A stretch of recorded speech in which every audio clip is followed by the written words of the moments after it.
So guys, it's in the early evening of May 22nd, 2024, and as you can see, I'm in a Wendy's, at a Wendy's fast food restaurant, and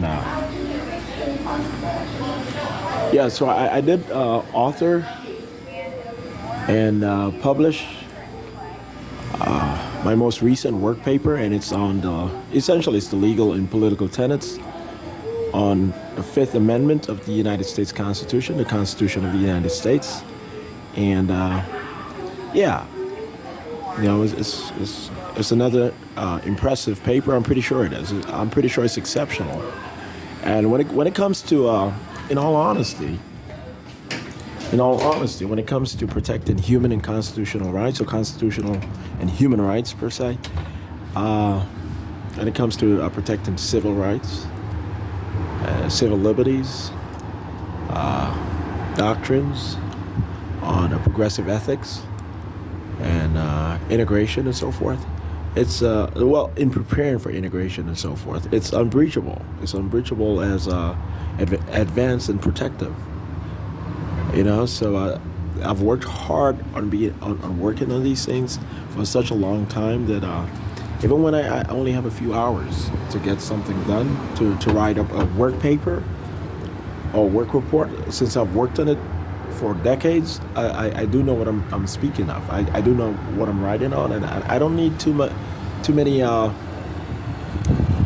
don't need too many law books in front of me all of the time, just to make sure that my contemporary communication on any particular legal principle, matches up with what some of the civil society organizations and some of the activists, the activists are proposing or what they support or advocate and so forth.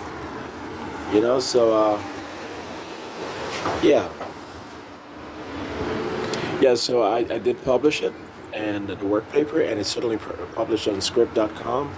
And when you go to script.com and you look up my account, Shawn Dexter John, you look up my account, my script.com account, what is visible to the public per se, you'll see that I do have over 392 or 300, well, it might be about 391 or 392 published works, work papers, work reports, my legal article, and a few documentation files.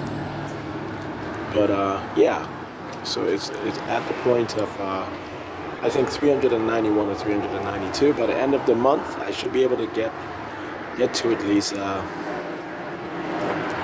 I should be able to get to at least 400. That's my hope. But yeah, so I threw out my tablet, my current tablet.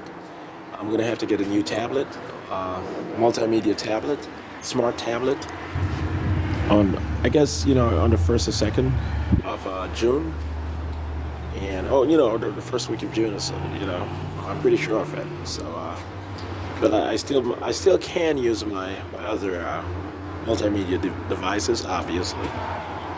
Not just this particular smartphone, obviously. But anyway, yeah. But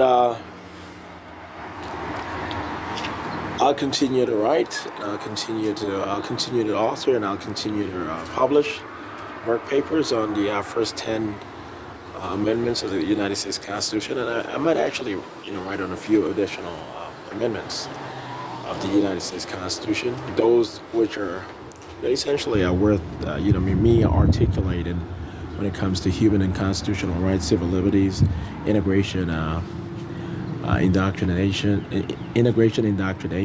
and stuff of that nature. That which is fundamental to protecting humanity and its free movement, and its immigrants and immigrants from America, the United States of America, and immigrants to America in their settlements in any part of the of the world, especially the Americas and so forth. So, the foundation is the United States Constitution to us Americans in interpreting what internationalism or integration, political and economic integration require. But yeah, so all of it is relevant. The United States Constitution is relevant to integration. It's relevant to the Americas becoming a political and economic unit, with the United States of America being the lead, naturally. And it's also relevant to what we are going to have in 2044, what is going to be incepted in 2044, the world government of the United Nations. So, yeah. So we are going to have, I should make note that we are going to have the Tribunal of the World, or the World Tribunal, or the World Court. It's going to be the Tribunal of the World, or it's just going to be called the World Court. We are going to have, and the current tribunal format that we do have when it comes to the global system, the ICC and the ICJ, and the special tribunals and courts that you do find within the United Nations system and its affiliates, will be incorporated as needed within a global judiciary or global judicature sort of format. So there will be a world court as the apex, as the capstone, the supreme court of the world. But naturally, there are going to be special courts, and I'm pretty sure the ICC and the ICJ will be able to play their role if they reform or refine or evolve into being identified differently.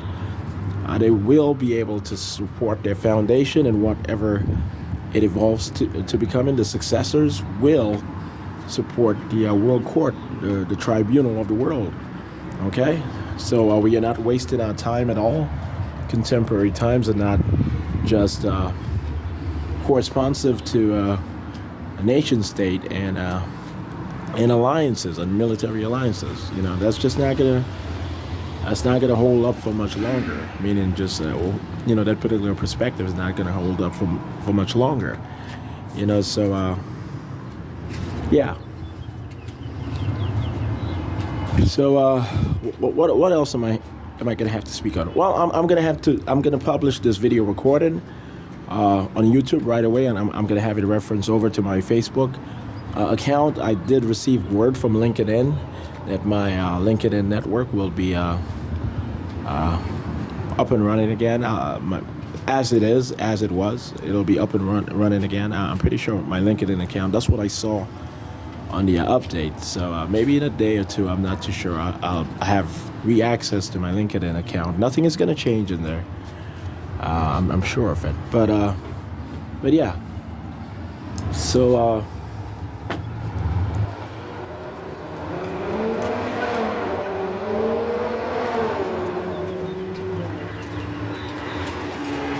yeah. So that's all. That's all. Tomorrow, naturally, I'm gonna work on on my next work paper, and it's going to be on the Sixth Amendment. And I might actually work on two work papers tomorrow: the Sixth Amendment of the Constitution of the United States, and the Seventh Amendment of the Constitution of the United States, or maybe just one, the Sixth Amendment, maybe just one, if I don't have enough time, because I'm limited with what I do have at this particular moment. Since my laptops and everything is at my dad's house, and he's here in Orlando, but we just got to make sure that the security detail is competent, copacetic at this particular point, or at a soon point. So therefore, I'm limited with what I have. My tablets and my smartphones. I do have word processing word processing apps on my multimedia smart devices, so therefore I'm always able to write and publish. But yeah. Okay, so I'm gonna walk back to the house. It's just a short walk. The house is quite near. But this is one of the mall areas. I guess this is one of the mall areas. But anyway, my residential neighborhood the neighborhood I live in, and the house that I live in is not too far from here, so the walk is not, it's not oppressive at all.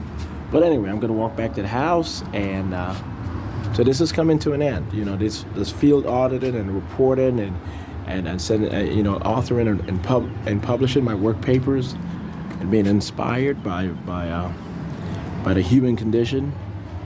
In every sort of way. Non-criminal, without me having to participate in any criminality, but in understanding the human condition of this particular era, this particular paradigm, this paradigm shift that we are engaging, this and so forth. This is coming to an end.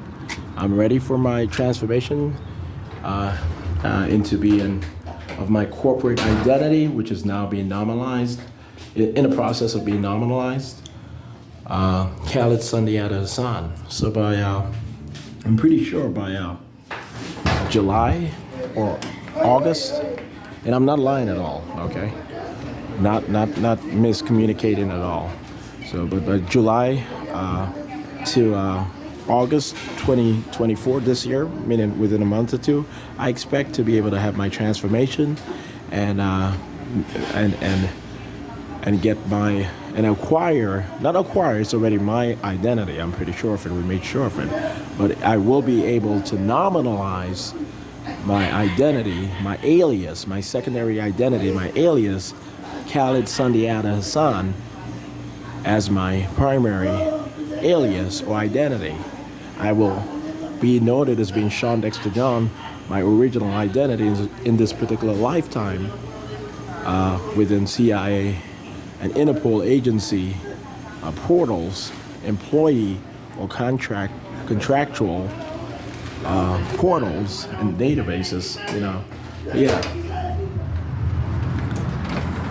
Okay, guys, so once again, I'm in the process of nominalizing my identity as Khaled Sundiata Hassan. Within 2 months, I will be able to transform into that corporate identity, and it'll become my primary identity and alias, and Shawn Dexter John will be my secondary alias identity, and it will be hidden within a series of aliases that I will also acquire.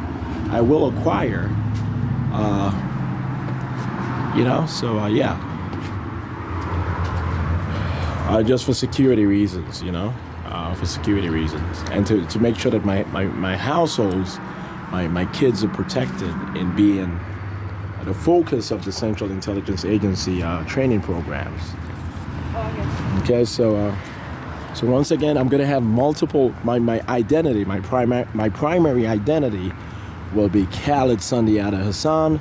My secondary identity will be Shawn Dexter John, my original identity, and I'll have a series of additional aliases for security purposes to make sure that my households, especially my children, in being the focus of Central Intelligence Agency training, will be safe as possible. And as you can see in the music video, "No Love" by Eminem and Lil Wayne, the little kid, the lead actor, the biracial kid, that's my son with Britney Spears. And so that's the sort of stuff that, some of my biracial kids or some of my other kids, in being a bit more nerdy, and being a bit more studious, that's the sort of treatment they might face, what you see in the video, so we anticipate all of that, and so on.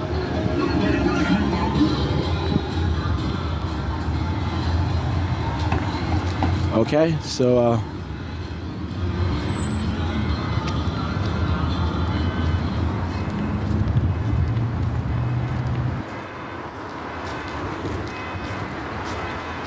yeah, so I'm gonna post this video recording on YouTube. Okay, guys.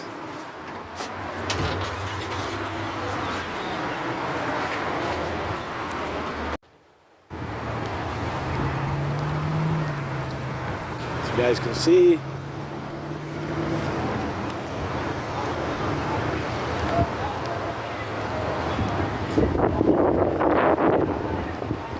I am in Orlando, Florida. I am not in Canada, as you can see once again. I am in Orlando, Florida. I am not in Canada.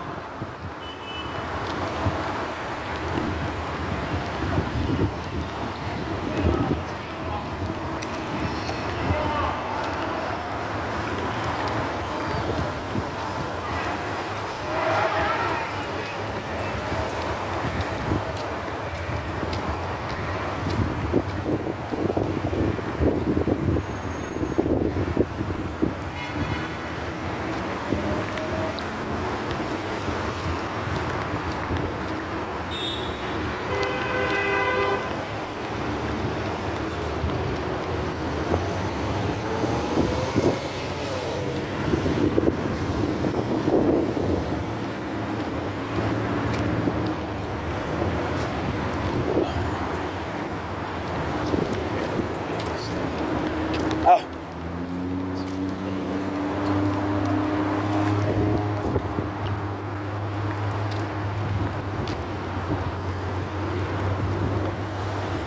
And guys, don't believe the rumors which says that I'm going to be an SSI and without a car for the rest of my life. This is just a test.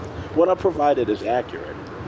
All I have provided are accurate, but don't believe the lie that I don't have cars and houses and stuff. I really do own my house in Coral Gables, Florida, and I do have 2 cars registered to my name, in Coral Gables, Florida. I've had to be very humble. Okay, this is honest. This is honestly the truth. Okay, I am a millionaire, not just technically, but in reality. Not just earnings, future earnings. No. In reality, I have $10 million in cash in a bank account here in the United States under security detail. Okay, this was a test. So, so I'm here in Orlando, Florida. Okay, Dad, and Lisanne and Tess and Mom and everyone else, Mommy and everyone else. So, yeah, I say Mom sometimes I say Mammy, sometimes I say Mommy. But yeah, and I do call my grandmother, my maternal grandmother, Ka. Ever since I was a kid, I did call my maternal grandmother Ka.